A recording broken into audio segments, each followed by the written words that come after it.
Hey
guys, you alright?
Hope you're all well.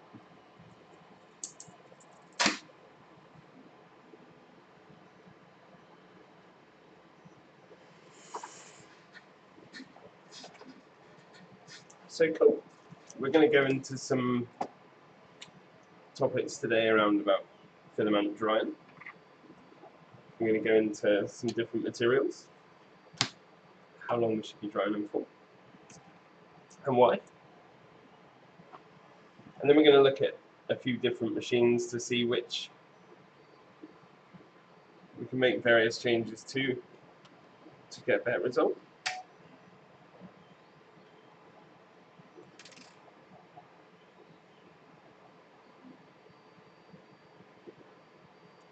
There's a few things we use in-house to dry. One of which is here. The Apium, which is between the Zortrax and the Creatbot there. That there at the moment is feeding 3 machines, PTG.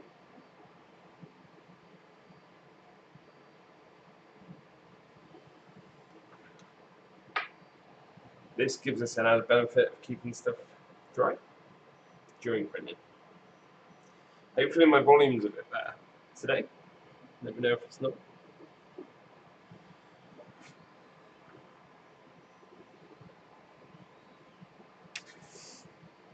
The Apium is really important to us. We do a lot of printing with recycled fishy filaments.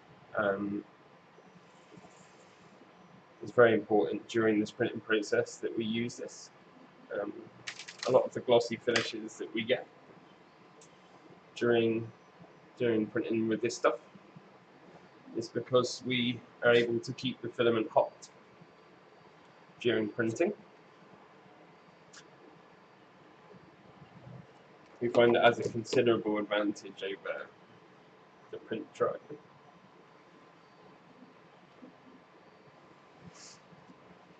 So also as well, I got some examples of some filament which is not so dry.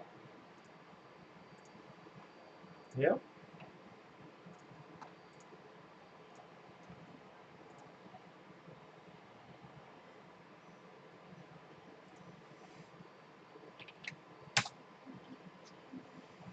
So we use two different ways of drying.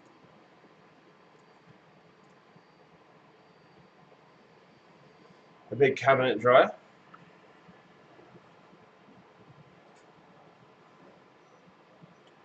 and the Apium. So I'm going to show you something which was, I left some TPU out here. I decided to do this video last week. We left some TPU out here over the weekend to the elements and printed it on Monday morning. So this is one of the bottom layers.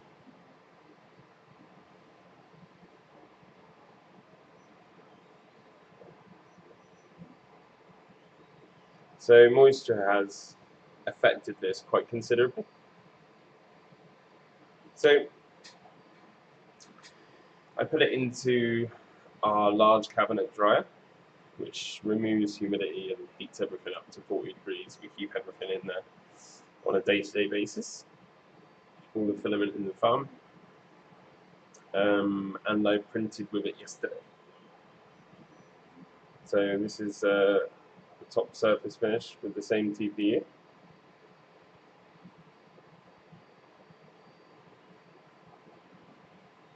So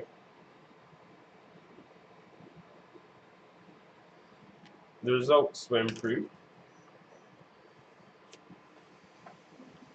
And the only difference was drying. Same printer, I used the same machine. Which is good. That's right, William, no worries. Craftbot, Ilex is awesome. We use them in-house. The XL. Oh, wicked. Turns up tomorrow. Give me a shout if you need any help. Thanks, Neil. Sorry, I didn't see these messages.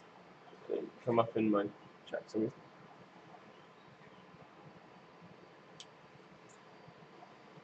Yeah, they're all going there. So we have a hot room, which is behind those machines. Most of our enclosed machines are in there. We find that keeping a quite high ambient temperature in there is better. We don't print PLA in there. If we would actually have an issue. It's that hot. All the machines are filtered. Max has come up with some really good designs for filtering using the Zortrax HEPA filters. We have them on our website. And we can effectively keep the room quite smell-free and running mostly hot machines.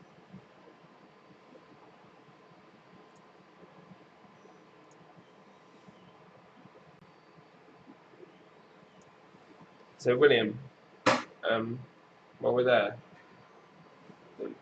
actually, Max, perhaps you could, if you're watching, come and run and grab me these filament holders from one of the machines at the back there with the TPU.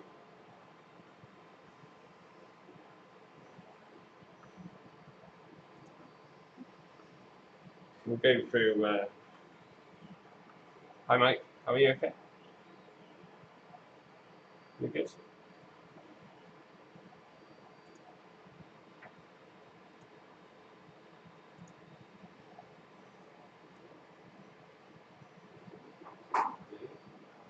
quite a lot for that. Yeah, so yeah. Can you tell me those the spool holders at the back? Oh yeah. It's not. I don't mean it's printed with that.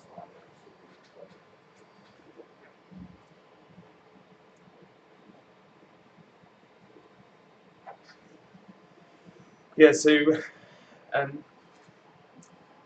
Max is going to put some files up on after this. So the way we feed our filament dryer into our machine, I suppose you can be done with the print dryer as well. I just need to drill some holes or make the holes bigger to take a coupler. As we feed these machines from a source, unless it's TPU, and that helps us keep a more consistent temperature throughout, and a cleaner print. For us, consistency is everything. So we're printing the same things over and over again. So it's really essential that we do that. More so on the industrial filament. So the Apium keeps our Ultim dry. It's not in there at the moment.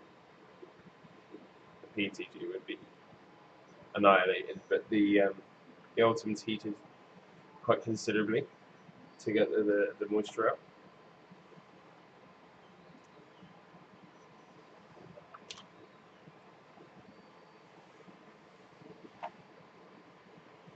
So on top of the Apium,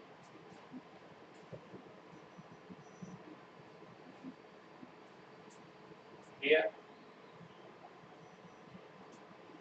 So on top of the Apium are 3 ports, which we use to send up to e-printer. It's an 8mm valve tube. So what we've done is design ports for each individual machine.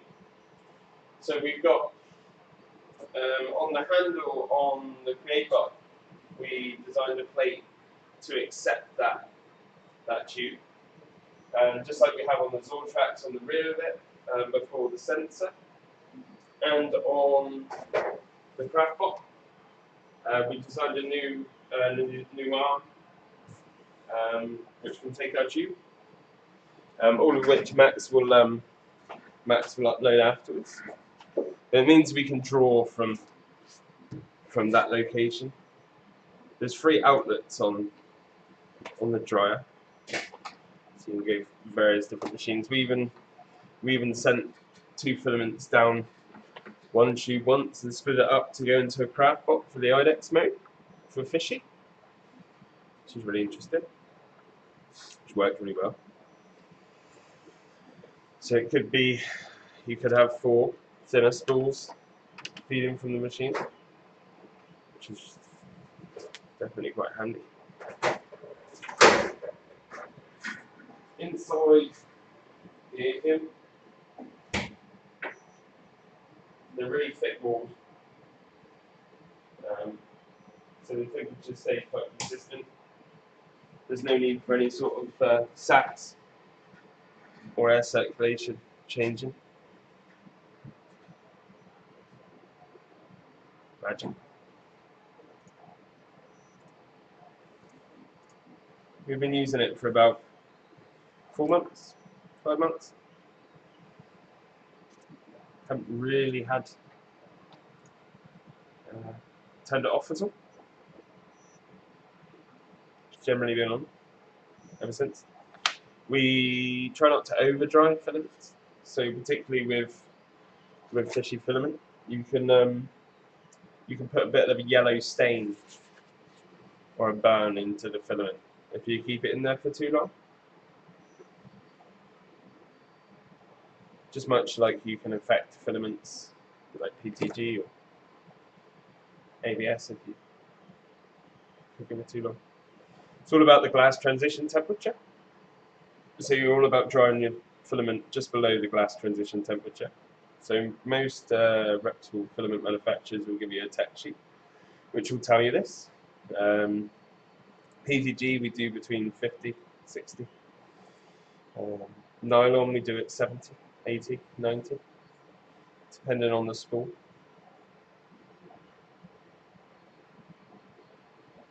PLA 30. The Apium, you've got some automatic settings there to set modes. Automatic drying cycles, isn't it? Set times and temperatures. So you can set times and temperatures throughout, which are really, really handy. So drying cycles for your specific filaments, once you've worked out what sort of length of time your optimum drying cycle is, you can get that plumbed in. So what we'd actually do is take them out of our Apium and store them in our cabinet dryer.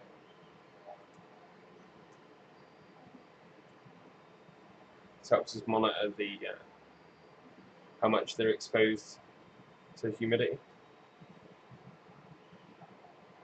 We do quite a lot of 3D printing for our Portferno range, and having consistency in the recycled fishing net, the fishing filaments when we're doing that is helps to reduce waste. We don't have failed prints. We don't have any waste, which is good.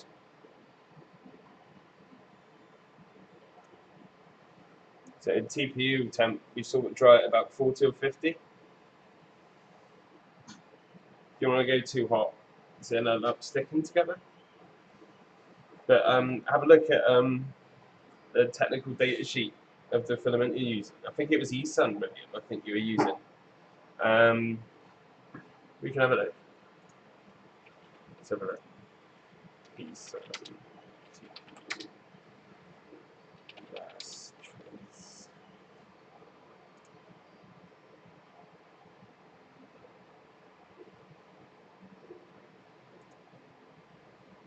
See if we can see a technical data sheet.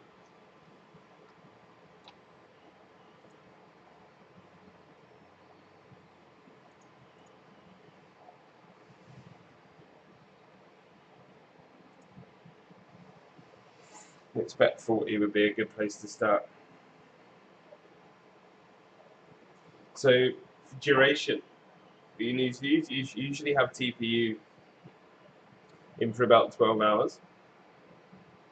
If it was a print dryer, we'd have it in for a bit longer.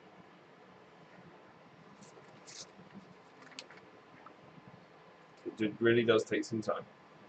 So Craft TPU is a little bit different than most TPUs that you're probably used to. It's quite slippery, so that's why a direct drive will try and grab onto it, but could slip if it comes from resistance. So basically that's why we advise hanging the material from above the machine, is to eliminate that drag. It's quite slippery. Having a look at it here, I think you'll be for a few hours. I mean, people have had it at 60, and I don't think it's done much harm. I'd be at 40, 50. I'd be likely to do. If you're doing it in an oven, might be a little bit different if you have a fan oven or not. Can't advise that. It's about the duration. So Max has just got off this one. So this is actually Craftbot.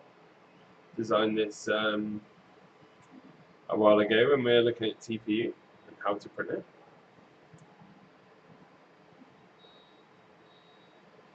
So this is on ThingOS. So this is mounted behind the machine.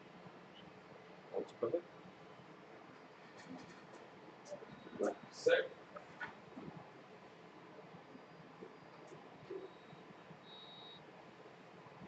see. Maybe not. Have the TPU on this, so it's reducing the drag. And the little white, if you want some of those white things that go in between, just let me know. We actually made like 50 up. And they're really slippery. So the spool slips on them really well. Don't know what it's made from.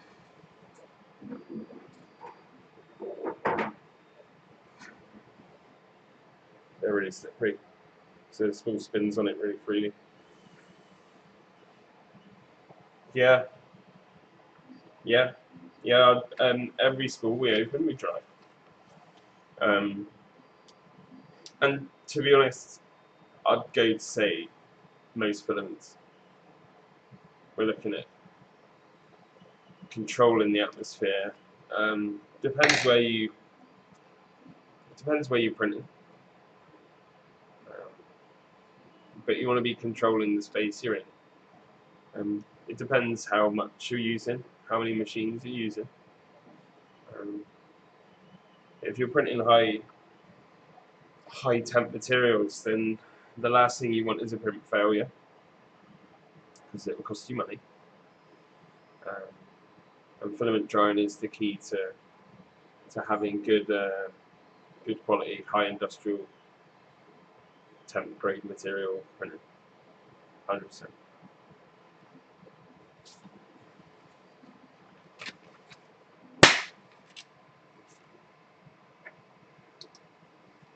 We're actually printing a round of benches, so we'll take some pictures of these when they're finished.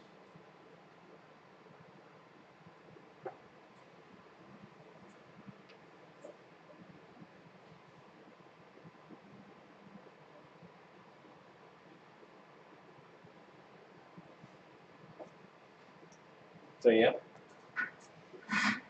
we'll have a look at them. Some of them are already done.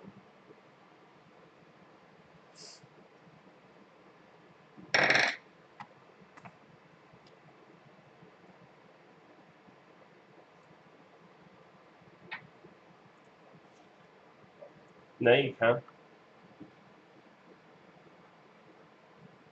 No, it's fine. So on the slicer around it,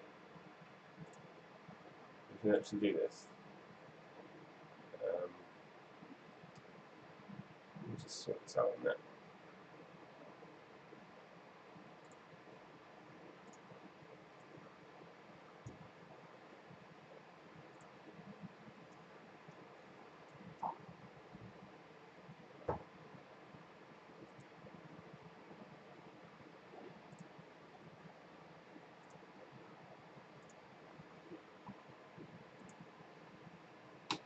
So if I just make this 2 colors quickly.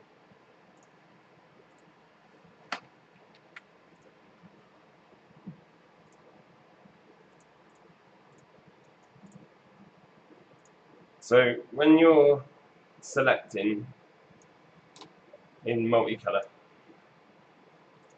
so it's always best, instead of having this option, which saves some time, have one of these. So with TPUs, I find, and to be honest, I find this is better than using minimize changes. Yeah, what's wrong with that? It was called. What?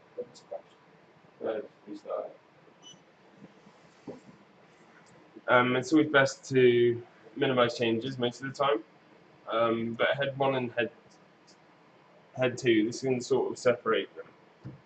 And I do this when I'm combining different materials as well, a lot of the time. So I realised you couldn't see that.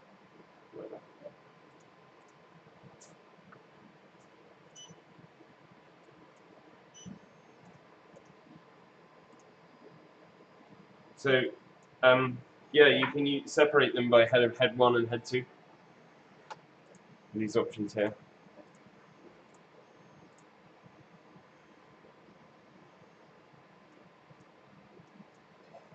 So this helps when, like, I've done a lot of recently printing with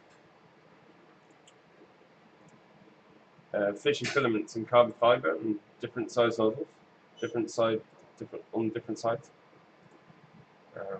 and had some great success, which has been really cool. Oh yeah, Neil, grab the TPU 0 profile in the file section and throw some dry stuff through. It's really good.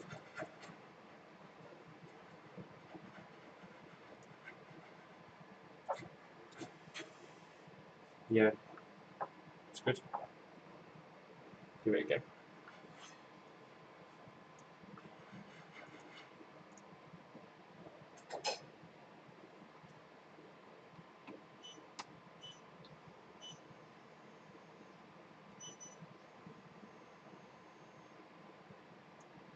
Yeah, so just picking up on what Neil was saying there.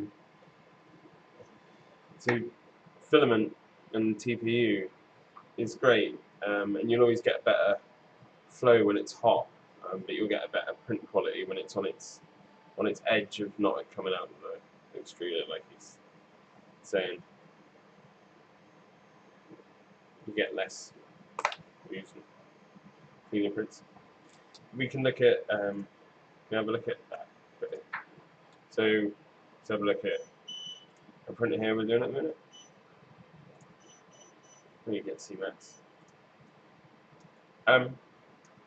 So if we want to, with retraction, it's always best to follow the above the print when you move in between toolpaths. Like support doesn't matter.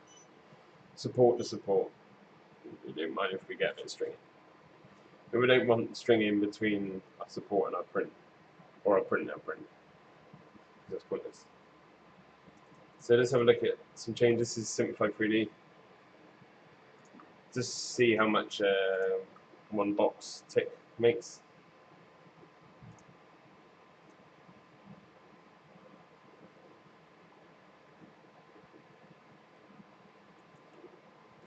So we've got our travel lines here.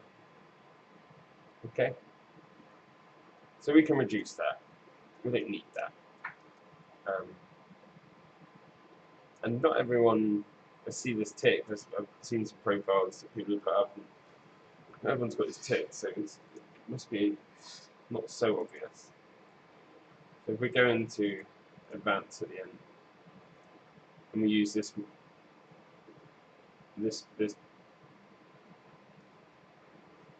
I don't know if you can see this, but if you go into the advanced tab, if you go into slice, you go into the advanced tab, you can click avoid crossing outline for travel movements. So I'll take this across so you can see. So this part here, avoid crossing outline for travel movements. So ticking and unticking this can give us some drastic results. Let's just show it ticked.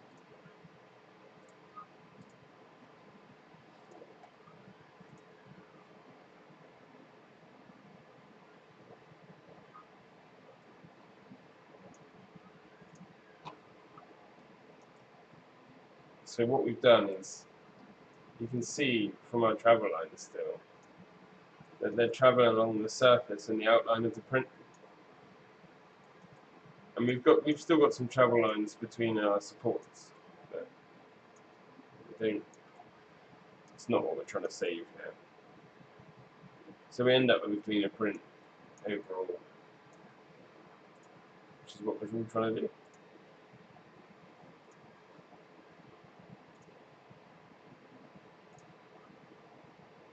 Yeah, sorry about that. Still getting used to this. I have to do screen the whole thing to get all that to come up. It doesn't show the boxes. In Craftware, again, similar.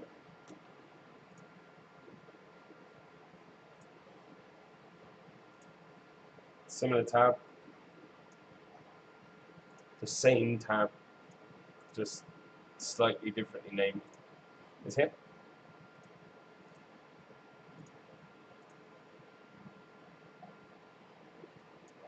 See the lines?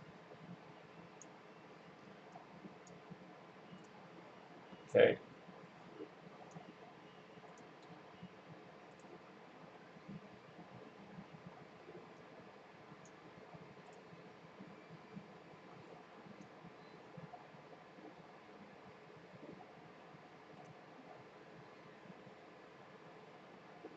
We can then move 75% of them away.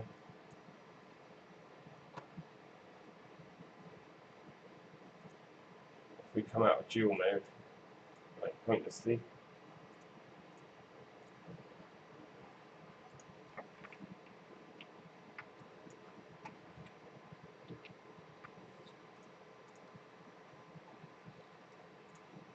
didn't work then because it was in. Wondered why it wasn't working, but it was because it was in dual mode.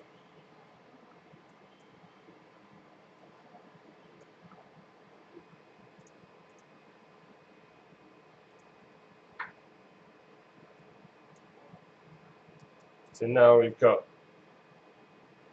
only a few lines crossing the top part of the toolpath. There's nothing on the inside of it.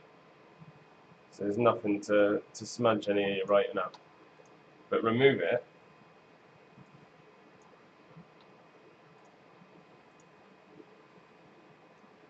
and we're everywhere. So this is a sort of similar sort of thing in Craftware as it is to Simplify Creating.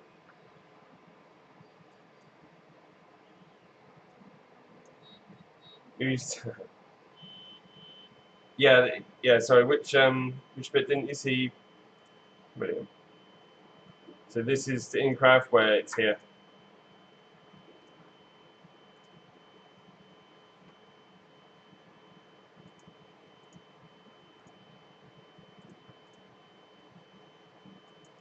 This one here, and I just set the evasion threshold high, so it doesn't get involved at all.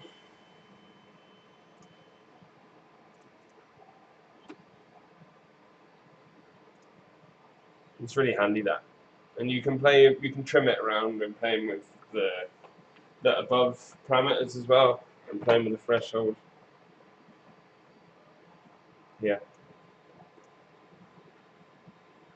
this is where you change the Z help, the retraction. So it's there, just in a bit of a not. I would probably say probably needs to be there in there as a basic.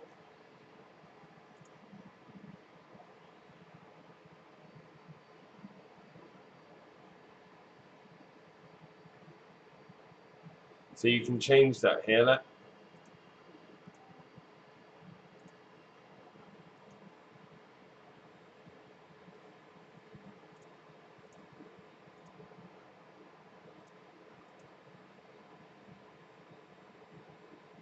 Yeah, it's nice to see. So if you change your settings here, William, you'll see the changes.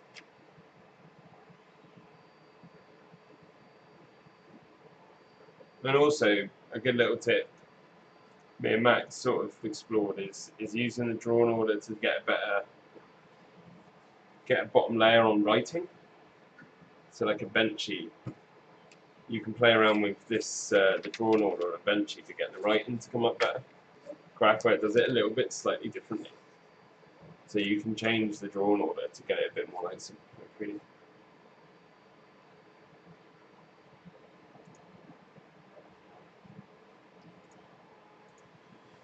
Okay.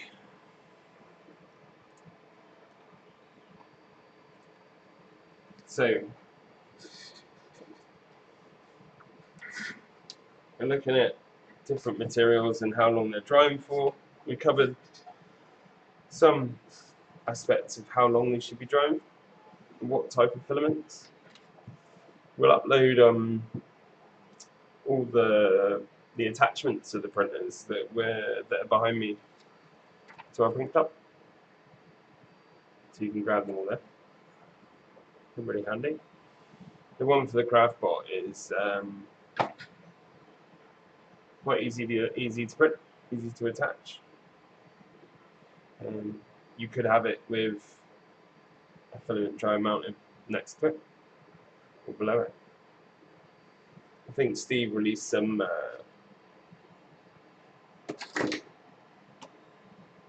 brackets for the Sunday dryer. It's nice of the Craftbot. So Craftware and Simplify 3D, I like using them both. I'd say if I had to pick one, probably Simplify 3D. If I had to pick one, I need them both. So hard to say, depends what you're doing. It's just like when people come to us and they're looking to buy a machine, we would either look at what they're trying to do with it rather than most other aspects. Because some machines do things certainly very well. Some things do specific things very well.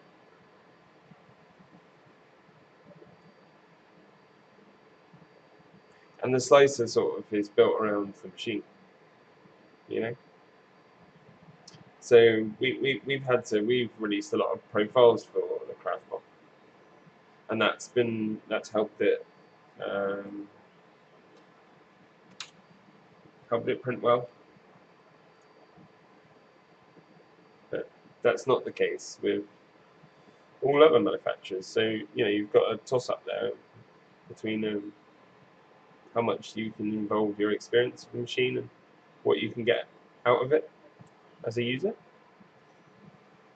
The more time you put into a machine, the more benefits you're going to get out.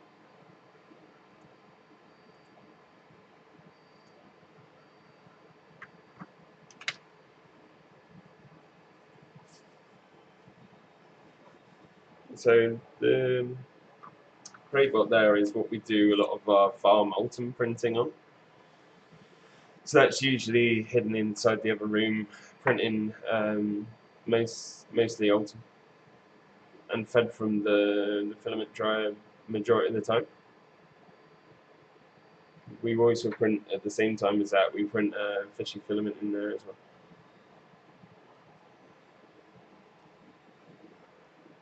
So what I thought would be also quite advantageous to go over as well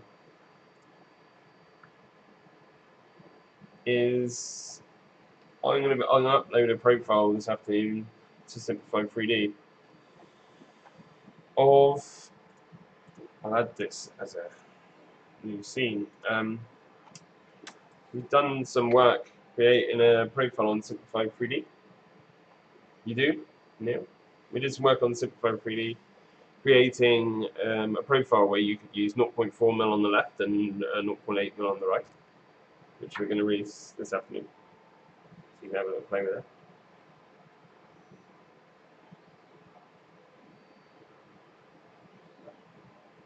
It took me a while. You might have to adjust it somewhat to your temperatures. But it works. They use as an ooze shield instead of a purge towel. I'll just add some pictures so you can see.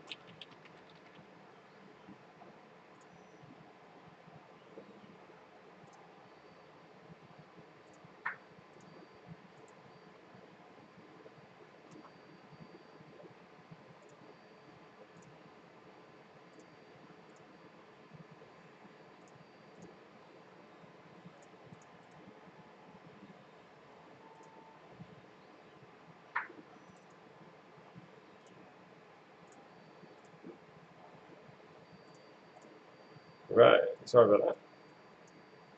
So here is, I can't remember what filaments they were.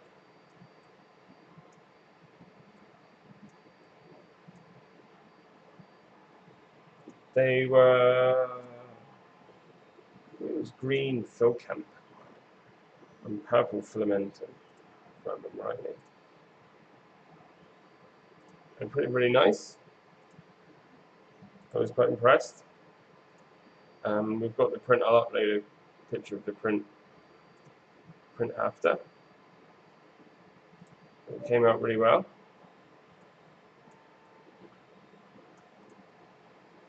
As you can see around the outside, there's like an ooze shield.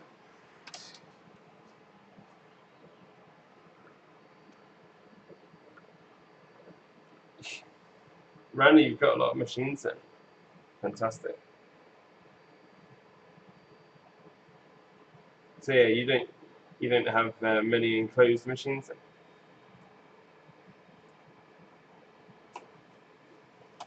Yeah, so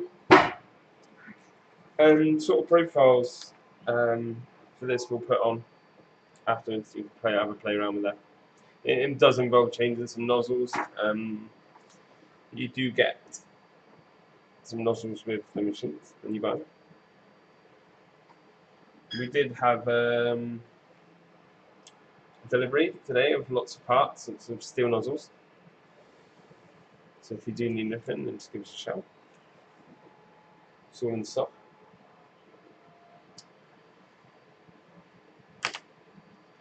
So I'll just go through some of the bits we've gone through.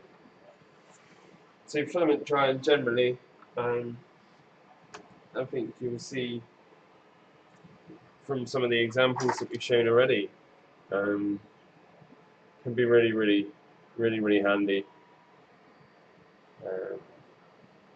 And trying to get those results which you need.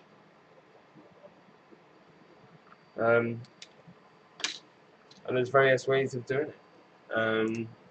We've got the print dry, we've got the Apium, we've got some other ways of drying soon, coming soon.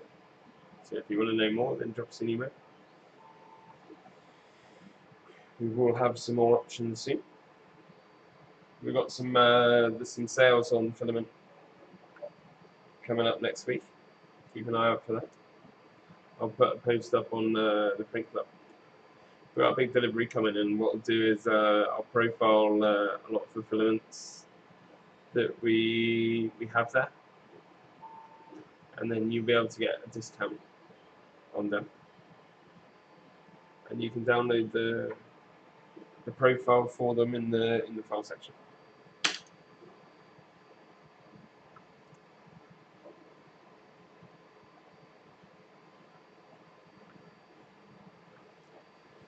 If you're watching this on YouTube, then tap the like button and subscribe for more videos. We're going to do one each week, focusing on a different segment of 3D printing and what we do here in our bureau.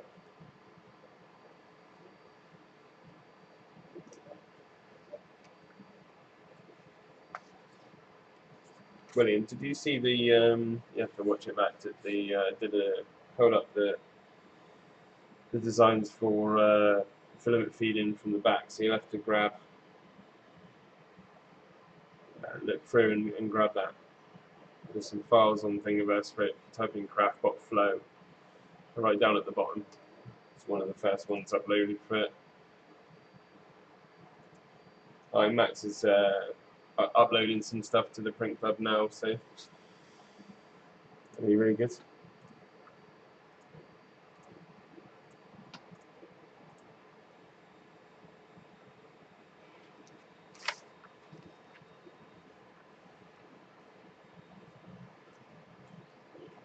So,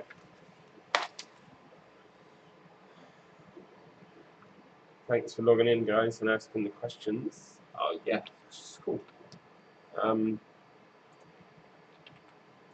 grab it with you.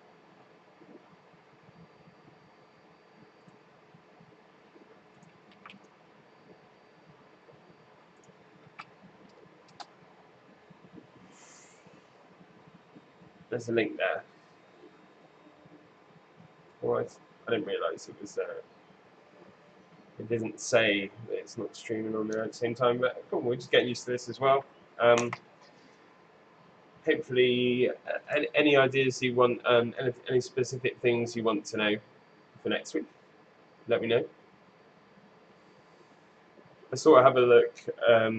I'll have a look at some of the issues that people are facing throughout some of the support channels we have each week, and then sort of pluck a couple things out that we can sort of help along the way. If there's any sort of filaments that you've seen you want us to get working, let us know, and we can help you in any way we can. If you've got a file that you need help with, or a print job you need help with, let us know. We're always here to help.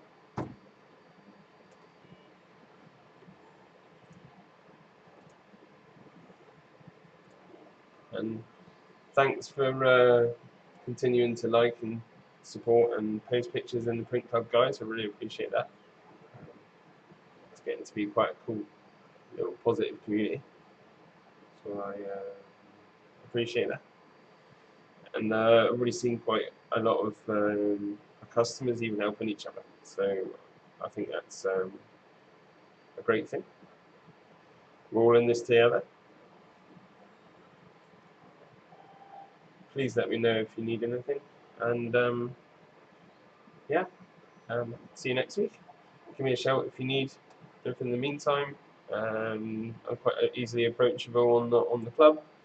Upload some pictures, and we'll have a competition soon, so get printing some really cool looking stuff, and we'll have a competition soon for the best looking print.